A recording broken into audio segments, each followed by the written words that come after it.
찬송가 218장 네 맘과 정성을 다하여서 218장 찬송. 내 맘과 정성을 다하여서 주 너의 하나님을 사랑하라. 내 몸을 아끼고 사랑하듯 형제와 이웃을 사랑하라.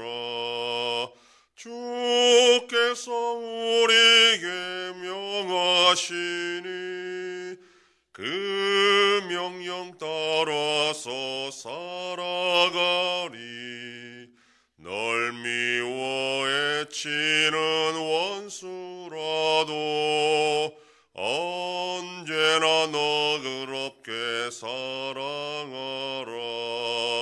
널 핍박하는 자 위에서도 신실한 마음으로 복을 빌라. 주께서 우리에게 명하시니 그 명령 따라서 살아가리. 나 항상 주님을 멀리하고 형제를 사랑하지 못하였다. 이러한 죄인을 사랑하사 주께서 몸버려 죽으셨다. 속죄 큰 사랑 받으니 몸 내 생명 다 바쳐 충성하리. 아멘. 전능하사 천지를 만드신 하나님 아버지를 내가 믿사오며 그 외아들 우리 주 예수 그리스도를 믿사오니 이는 성령으로 잉태하사 동정녀 마리아에게 나시고 본디오 빌라도에게 고난을 받으사 십자가에 못 박혀 죽으시고 장사한 지 사흘 만에 죽은 자 가운데서 다시 살아나시며 하늘에 오르사 전능하신 하나님 우편에 앉아 계시다가 저리로서 산자와 죽은 자를 심판하러 오시리라. 성령을 믿사오며 거룩한 공예와 성도가 서로 교통하는 것과 죄를 사하여 주시는 것과 몸이 다시 사는 것과 영원히 사는 것을 믿사옵나이다. 아멘. 하나님 말씀 고린도전서 6장 1절에서 4절까지의 말씀입니다. 신약성경 269페이지. 고린도전서 6장 1절로 4절 말씀 한 절씩 교독합니다. 너희 중에 누가 다른 이와 더불어 다툼이 있는데 구태여 불의한 자들 앞에서 고발하고 성도 앞에서 하지 아니하느냐?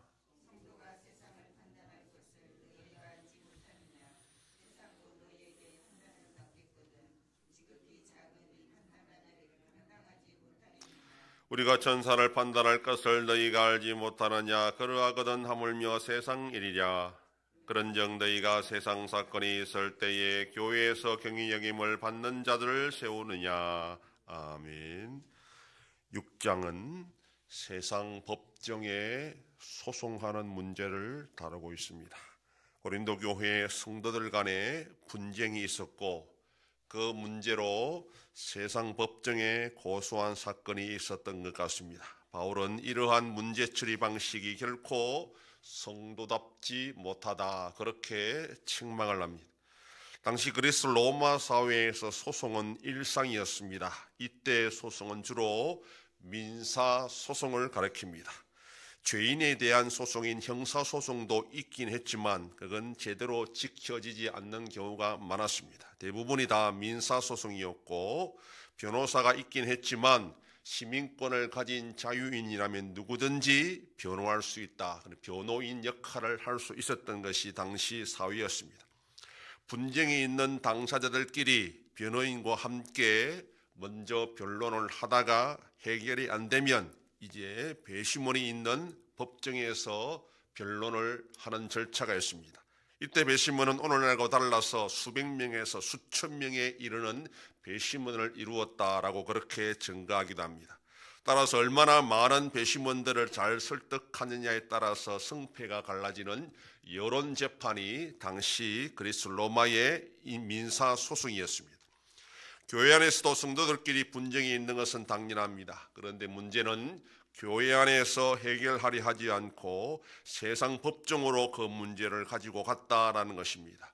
바울이 지금 불의한 자들 앞에 서라 한 것은 세상 법정이 부정과 부패로 가득했다는 뜻이 아니라 불신자들이 운영하는 법정이란 뜻입니다. 그 당시 그리스 로마 사회에서 이 법정이란 것이 꽤 정의롭다 그렇게 자부하고 또 인정을 받기도 했습니다.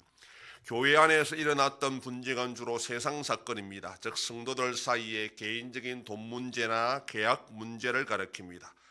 교리적인 문제나 교회 예식에 관한 문제는 일반 법정에서 받아주지도 않고 관심도 없습니다. 바울은 형제들끼리 서로 분쟁하는 것도 잘못인데 그 문제를 제대로 해결할 수 없어서 믿지 않는 사람들 앞에서 판단받으려고 하는 것이 잘못이다. 지금 그렇게 책망을 합니다. 바울은 생각하기를 교회 안에서 교리적인 문제나 신앙 행위에 관한 문제뿐 아니라 일상의 문제도 성도들끼리 교회 안에서 해결해야 된다라고 생각했습니다.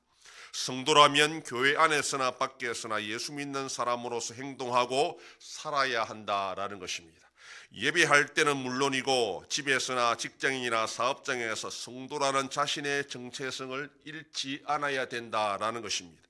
그렇지만 성도라도 서로 분쟁할 수 있습니다. 여전히 죄악된 본성을 가지고 있기 때문입니다. 성도끼리 서로 사랑하고 이해하여 분쟁이 발생하지 않는 것이 제일 좋은 일이지만 어쩔 수 없이 분쟁이 발생한다면 어떤 것이 가장 성도다운 것인지를 판단해야 됩니다. 이런 것은 불신자들이 판단할 수 없는 문제라는 것입니다. 그럼에도 불신자들 앞에서 판단받겠다라는 것은 스스로 성도라는 것을 포기하는 뜻이고 바울은 지금 이 점을 책망하고 있습니다.